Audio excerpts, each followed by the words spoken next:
Hi, everyone. Welcome back if you've been here before. If not, welcome. I'm happy to have you. As always, timestamps are below in the description and in the video timeline if you want to skip the intro. Today, I want to talk about taking time for little wins. So, I often focus on the big picture, like so much so, once I reach a goal, I completely breeze by it and without celebrating, move on to the next. It kind of makes for a stressful environment when I'm not giving myself credit nor the time to be content with my accomplishments. I did a poll on my YouTube community tab to see how many of you actually do celebrate small wins. As of writing this script right now, 65% of you do, while 35% of you don't, which I think was a little better, honestly, than I expected, but still a decent chunk of people who don't.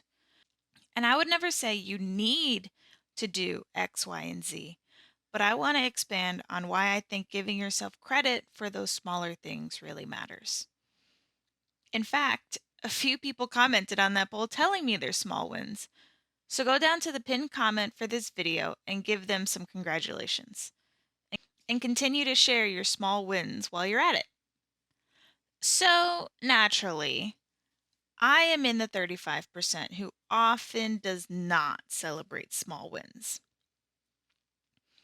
I say the job is done and I move on. For me, it kind of feels a little silly to give credit to such small things. I'm super used to only caring about like really big end goals.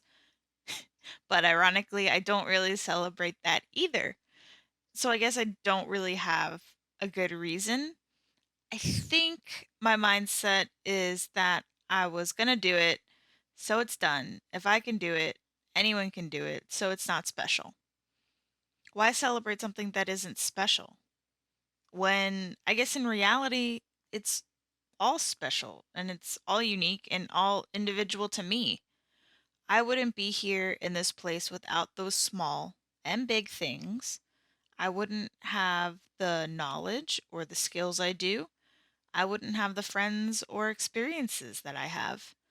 And I'm walking proof how you can be completely aware of all of this and still not really engage in the behavior that you want. It takes practice, like everything. And I have 76 other things I'm practicing at, so it often gets lost. But I mean, why would it be important? I think it's important because you're giving yourself recognition.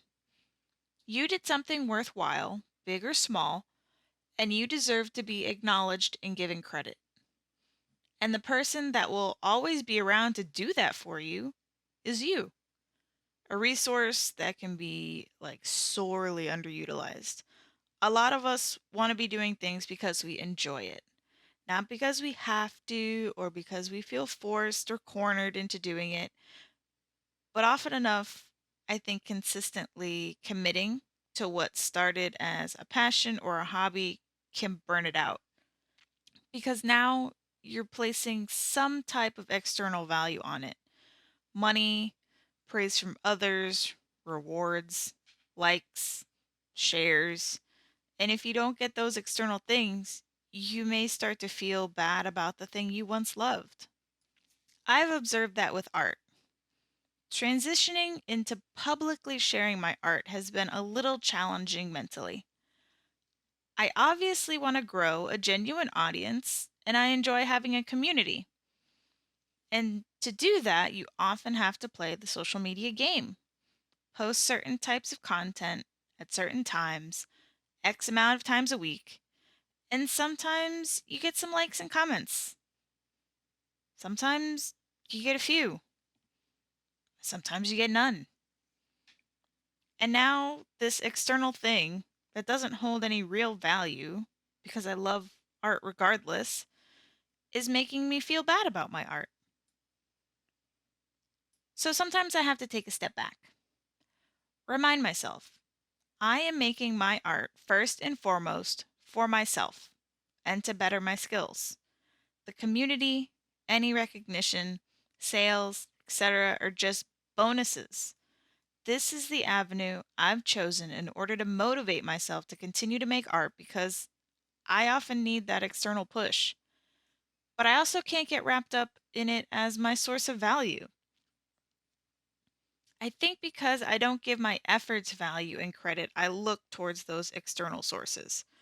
And that's like completely unreliable and not a healthy way for me to continue making content. So I'm going to start the process to try and take some time and say, good job for the little and big accomplishments in my life. So I can feel good about a piece, regardless of mistakes and regardless of external attention. Every piece pushes me forward in my skills, whether or not I think it's the best thing in the world or if it's riddled with mistakes. They all matter and they all need to be done. So take this piece, for example. It's going to be my first art trade. In fact, it's going all the way to Denmark. That's like super cool to me. But I'm definitely lacking in anatomy skills. And of course, it's on my list to practice because I think I would really enjoy creating characters. But I really liked having this concept of having a hand in the piece. So I tried and tried and tried and tried. Cried a little bit so I could process my frustrations and negative thoughts, and then tried again before finally landing on something I felt was passable. And I just breezed past it because I was so relieved about being able to continue. I didn't take any time to give myself credit for not giving up, for continuing to try, for making a piece my trade partner ended up enjoying. It simmered a bit, and I've given myself some credit, but it's often overshadowed by what I need to do next. Ink it, paint it, do the video, take the pictures. It sounds like an easy enough task to just stop and say good job. But between wanting to get to the next task and not believing that statement to begin with, it's going to be a challenge for me. So, let's talk about piece pros and cons. Cons first, line work. So based on the cons for my last piece, I wanted to try an inking brush. So usually I use micron pens, which are just the same line width throughout. And I wanted to try something with a little variance.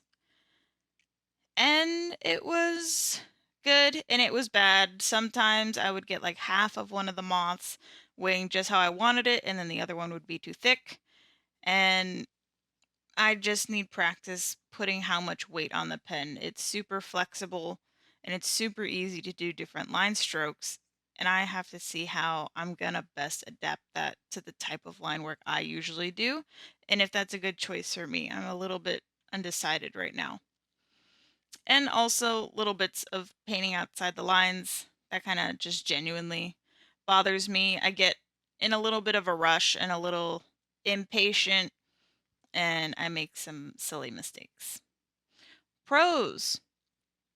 I love this smoke gradient. There isn't some weird waterline between transitions. You can see that it changes color in the middle, and I just really like the way it came out. I did, I guess, not a brand new technique to me, but I usually don't do gradients that aren't just stacked on top of each other. I don't usually do one cohesive gradient altogether. So it was a little bit new for me, but I knew the basic process. So it was a degree of risk, but I'm really happy with how it turned out. Another pro is that despite having some uneven line weights in the moths, for the most part, I was able to even those out. So at least they look like they all belong together. And extra final pro, I let this piece kind of simmer with me for so long that I ended up actually really liking it and the way that it turned out. So I made it into some stickers and I'm just kind of liking it more and more as it kind of sits with me. So I'm glad about that. I hope you guys don't mind this little bit shorter of a video. This piece kind of took a lot out of me. But as always, thank you guys so much for watching. Please tell me any small accomplishments you'd like to celebrate in the comments below. I hope everyone has a great day, and I'll see you all soon. Stay different.